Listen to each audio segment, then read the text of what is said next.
Welcome back. This module is going to cover time series decompositions. What is a time series decomposition? Well, in order to understand that, let's refresh our memory about something I told you the first week. So the first week I said there were 4 components of a time series.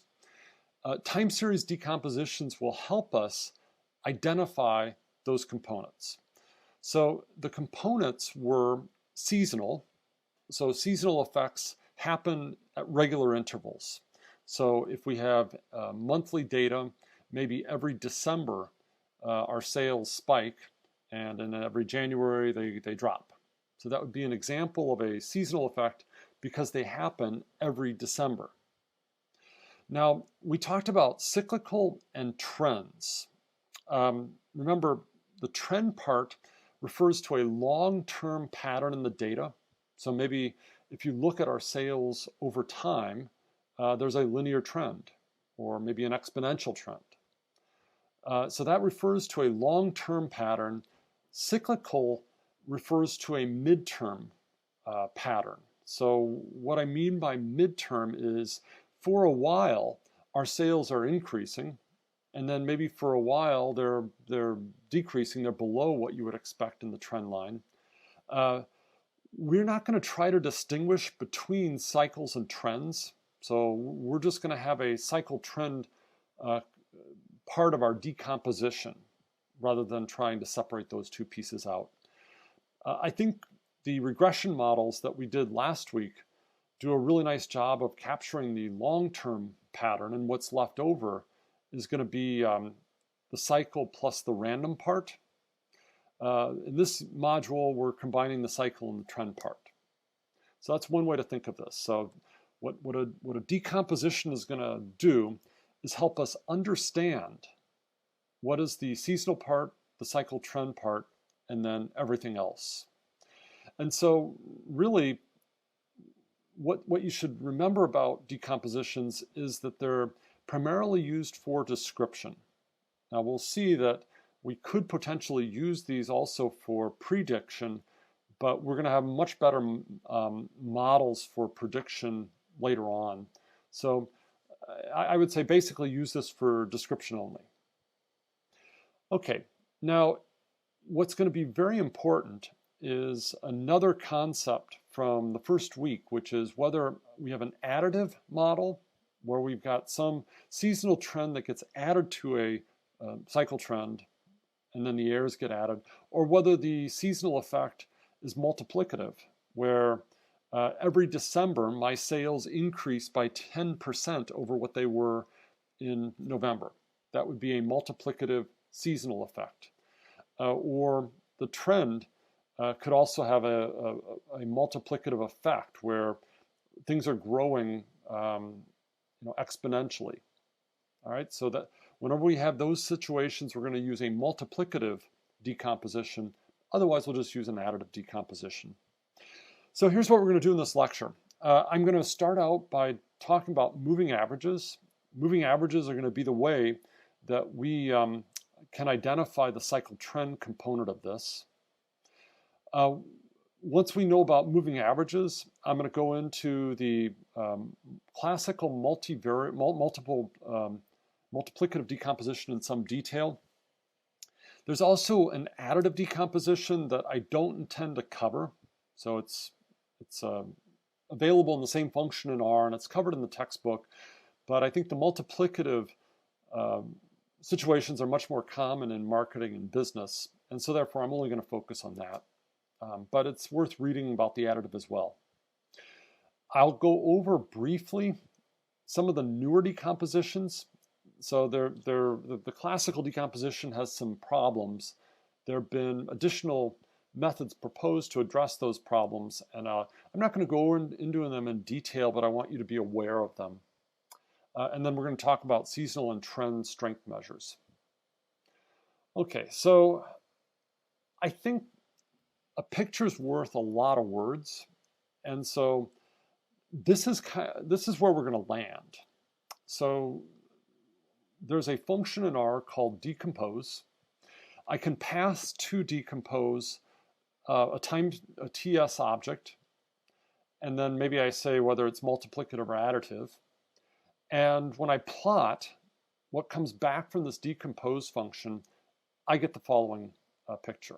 So what we see is the original data, then it decomposes the original data into, here's the seasonal effect, and we can clearly see that every fourth quarter our spike in sales. This is the cycle trend. So it looks like Amazon sales are increasing over time, and not only are they increasing, it's increasing at an increasing rate, probably exponential, which is what we found when we logged the data. And so the last part of this is what's left over. So what's left over after you've removed the seasonal and the trend part is what we get with this remainder function. Okay, so I believe these decomposition plots are very valuable. And when I first get a time series that I'm studying, this is going to be one of the first plots that I run just to understand what's happening. So that would inform choices that I make later on if I want to do some predictive or prescriptive modeling with it. But this is going to be one of my first diagnostics to look at. Okay, well, let's start with moving averages. So moving averages are really just a form of nearest neighbor smoothers. So if you go back to my machine learning class, there was a fairly short video that talked about nearest neighbor smoothers. I'd recommend watching that because it covers that with a little bit more detail than what I'm going to be doing right now. So for now, let's just say we're interested in description. I'm not that interested in prediction yet. We're going to go there next week. Okay, what is a moving average smoother? Well, a moving average smoother has a hyperparameter which describes the number of nearest neighbors that I'm going to be averaging. And so the way we're going to define that in this class is order m, where m is going to be 2 times some counting number plus 1. And so the whole idea here is very simple. We're just going to take k points on either side of the point I'm trying to estimate and compute a simple average of them. So I can go over to my document camera and illustrate this. The idea is very simple, and I've drawn many pictures like this for my machine learning class. So let's say that this is my data, and if I wanted to estimate this point, the zero nearest neighbor, or order 0 moving average, would be take 0 neighbors on either side of this point and average them. Well, this would be the estimate for the 0 nearest neighbor smoother. So if I connect my dots, I get the estimate for the 0 nearest neighbor smoother. Well, we're going to use black ink. I don't know if you can tell the difference between black and blue. All right, if I take one value, so k equal to one value on either side of a point and average them, I would take this point and this point. I think the average would be about here. Then if I want to estimate this point, I would average these points, and I think the average is about there. For this point, I would average these 3 values, and it would be about here. So maybe I get a function that looks like this. So this would be k equal to 1 neighbor on either side, or you could call this the m equal to 3 moving average. So why 3? Because every time I'm averaging the values of 3 points to get my estimate. All right, so this would be a moving average of order 3 because I've got the point itself and then 1 point on either side of that point that gets averaged. So that's the whole idea of a moving average smoother. What do we do if we have even m? So if I want to have a moving average of order 4, and this would be very common if I have, for example, quarterly data. Well, I can't take the focal observation and then 1.5 observations on either side. So instead what I'm going to do is we're going to take half of the observation 2 away on the left and 2 away on the right. So each of those get half weight. Then the points next to it, the points adjacent to it, get weight 1, as does the point itself. And so that's the way we handle moving averages with an even order.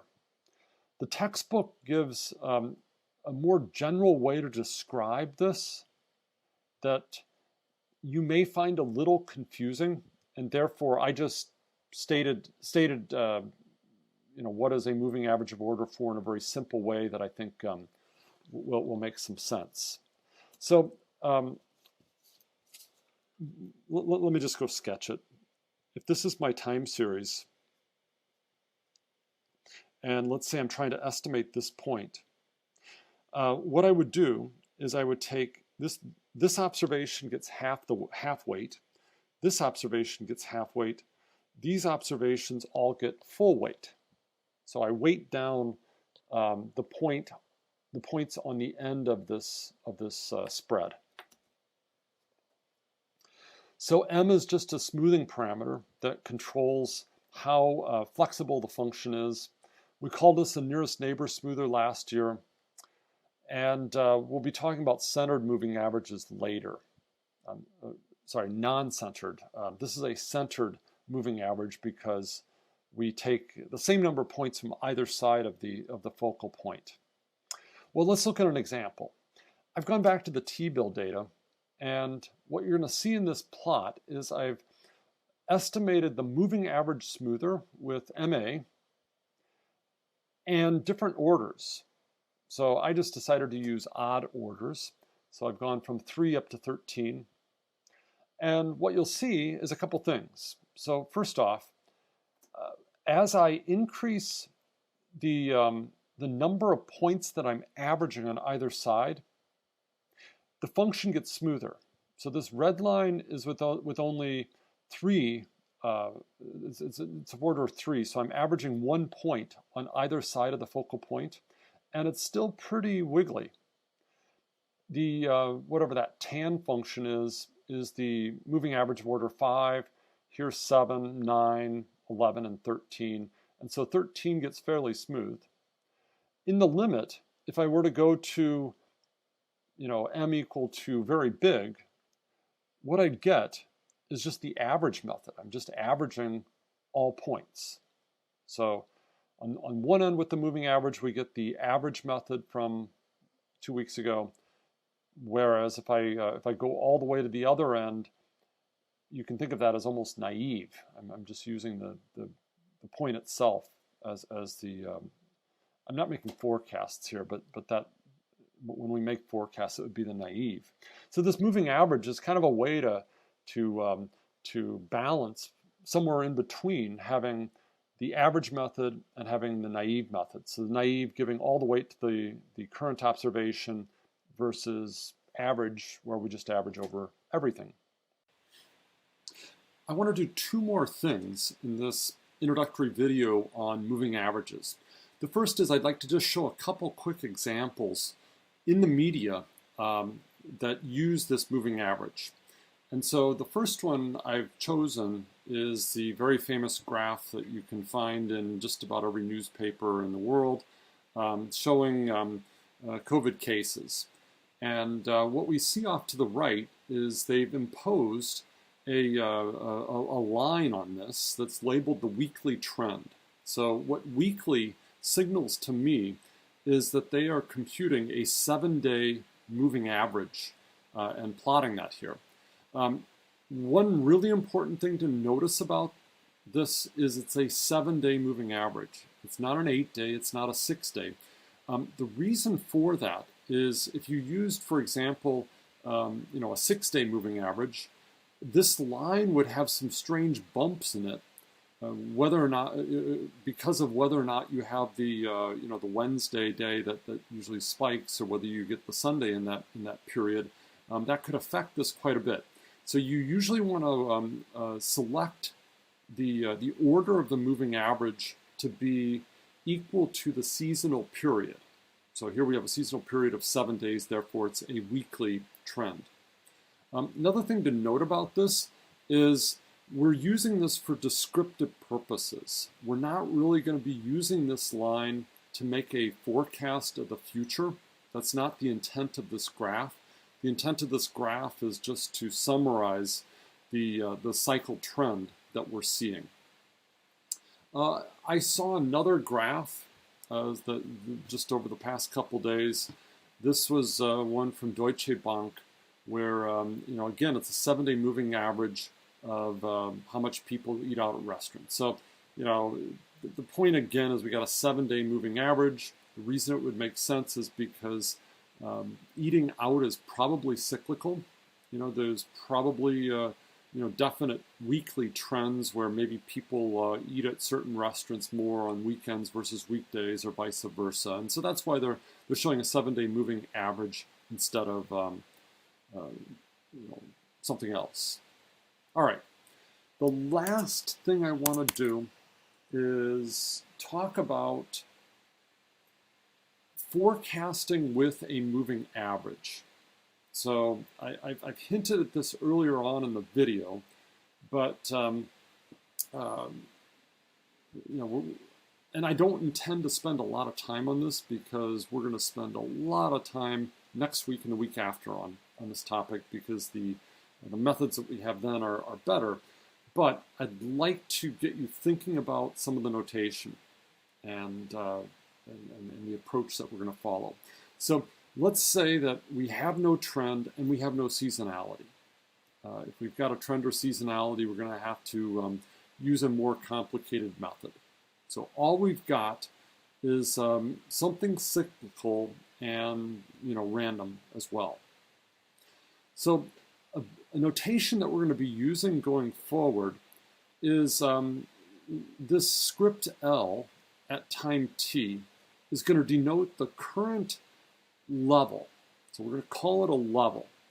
And the whole idea of this level is that in L sub t, we've kind of baked in all we know about this time series as of now. All right, so think of this as, what do we know about this time series? Where do we think the time series should be at time t? And that's what this current level is. Because there is no trend, nor is there seasonality, there's not a lot we can do. And so our future forecasts, so if I want to forecast out h periods, given what I know as a period t, my best estimate is just going to be the level we're at right now. Now, if I had a trend, then I'd want to take advantage of that.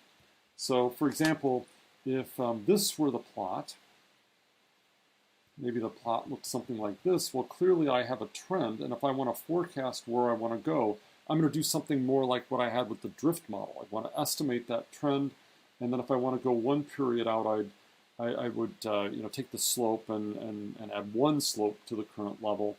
If I want to go 2 periods out, I would go 2 slopes beyond the current level. But we're not in that situation. We're in this situation where maybe the thing goes up for a while, and then it goes down for a while, and then maybe it goes up for a while, and so forth. And so, since there's nothing regular, there is no systematic trend or seasonality, where do I think this thing is going to go next? It's going to be very much like the naive method, where I'm going to take my current point, the level, and use that as my forecast. All right, so that's what this notation means. My forecast h periods into the future is just going to be where I'm at right now.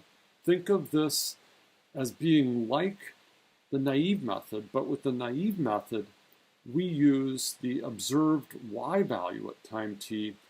Now we're going to do something a little bit more sophisticated than that. So the two methods that we're going to start out with are the order m moving average, and next chapter is the exponentially weighted moving average. Exponentially weighted moving average is, I think, a beautiful method that we're going to use a lot, but I'm just going to kind of warm us up with the moving average. So we're not going to do the centered moving averages that we were using for description. Instead, we're going to just take the m most recent values, so this is really simple, and average them. Now, that average is going to give me the level at time t.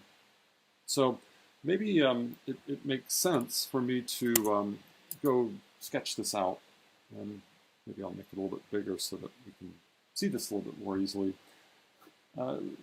So let's say that I have a time series that looks something like this. I'm going to make it so it's going up for a while, and then maybe it goes down for a while, kind of like a random walk. And let's have the order 3 moving average. So let's take, for example, time period 3. So this is 1, this is 2, this is time period 3.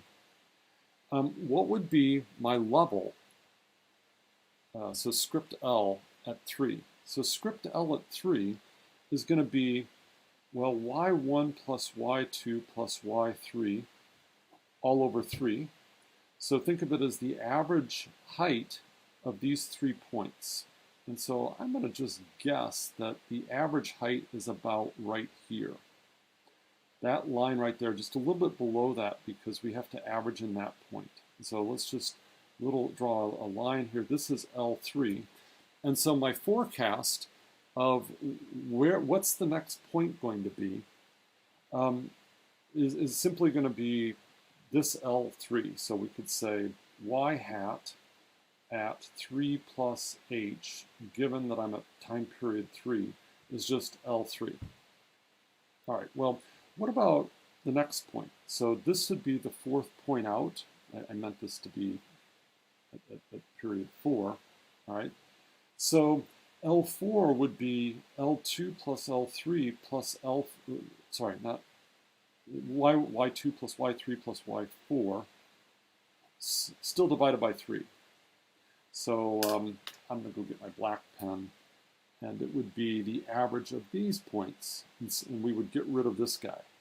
And so the new level would be up here. So this would be L4, and that would be my forecast into the future. Let's just say that this, I think I added too many points that don't quite fit, but let's say this is L10, or Y10.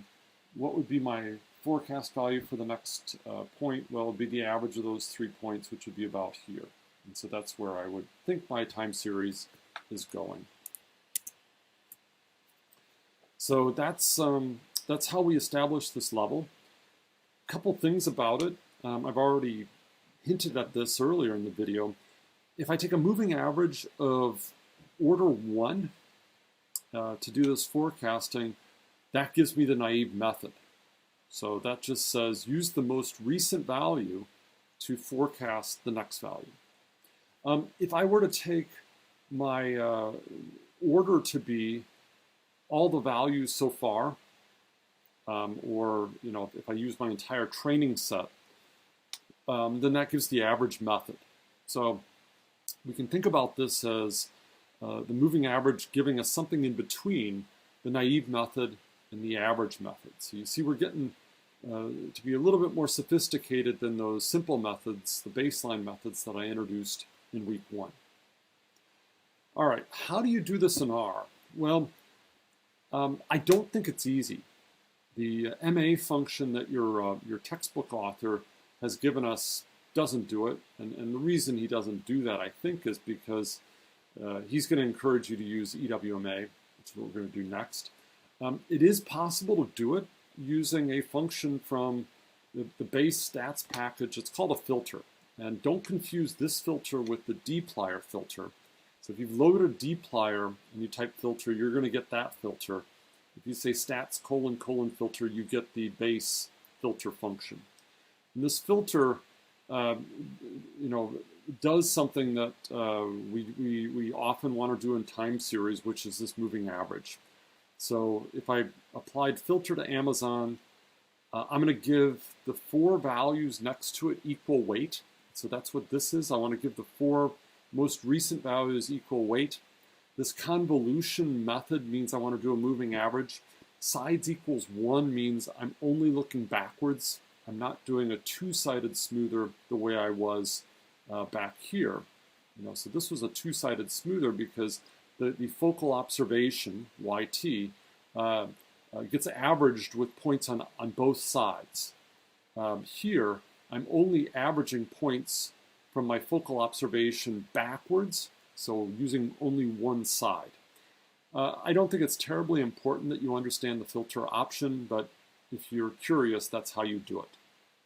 Okay, that's it. Next video is going to come back and show you how to do the entire decomposition. See you soon.